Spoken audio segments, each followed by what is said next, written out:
After the birth of the Protestant movement, which rejected papal control and supremacy, the movement spread and fragmented into various factions. These factions, with a common enemy, needed a movement which could rival the Catholic-controlled Jesuits.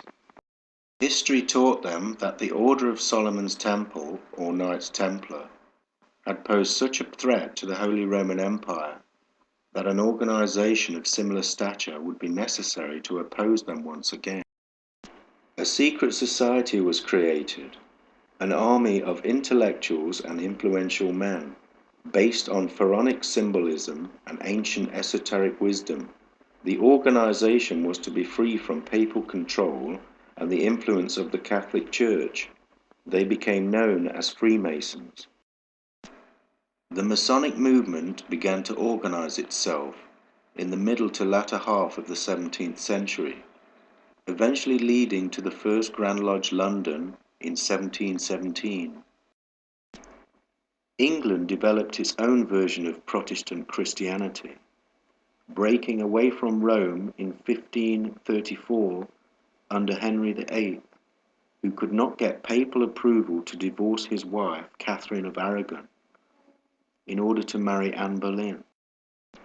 Over the next few centuries, the English system would swing back and forth between the radical Puritans, seeking more Protestant reforms, and the traditionalists who wanted to hold on to old Catholic practices. The Anglican Church would try to occupy the middle ground.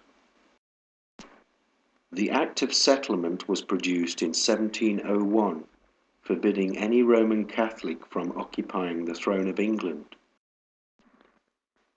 The early Freemasons were happy to accept any member whose prime allegiance was not with Rome. This included Jews. At that time, Jews were excluded from all kinds of social and legal activities throughout many countries in Europe. Joining Freemasonry was viewed as part of their emancipation process. Jews would play a large role in the early Freemasons, which is reflected in their obsession with Solomon's Temple. Reflecting society at that time, the Freemasons had both traditionalists and modernists within their ranks.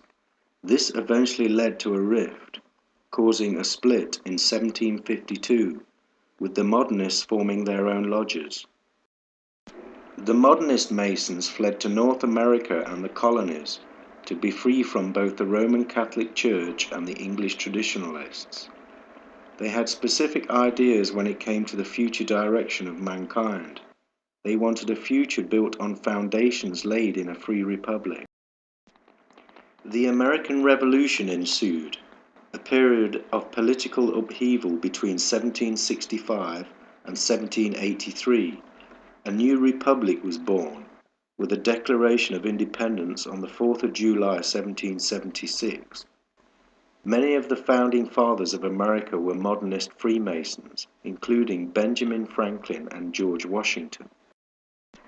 The successful break of America from the control of Rome and England encouraged other countries to follow suit. The modernist Masons were accused of being major players in the fermentation of the French Revolution, which began in 1789. Prior to the French Revolution, Catholicism was the official religion of France. Almost all its 28 million citizens were Roman Catholics. The revolution set out to undermine the Catholic Church's hold over the country. King Louis XVI and his wife Marie Antoinette, both Roman Catholics, were executed. All churches were closed, public worship was forbidden, and church bells were removed and melted down. By the time Napoleon came to power in 1799, the people were begging for a return of their spiritual institutions. Ready to accommodate religious beliefs, Napoleon restored relations with the Church under his terms, mainly to prevent counter-revolutions and to help promote his rule. On the 16th of July 1801, he created the Concordat. Catholicism was to be recognized only as the religion of the majority of the French citizens. denying it any privileges within the state. The Church was also required to give up all claims of property lost during the Revolution, and all clergy were to swear an oath of loyalty to the government. In this new relationship, the Pope had very little authority.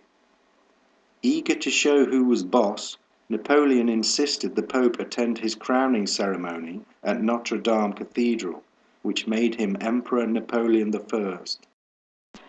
Although Napoleon restored some of the Catholic Church's prestige, he had disdain for Rome.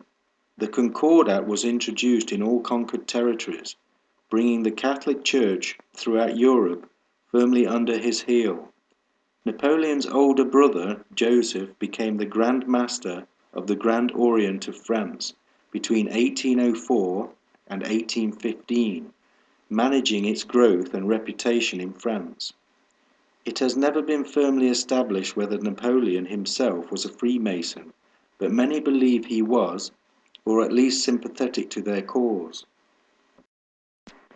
The relationship between Napoleon and the Pope was not good.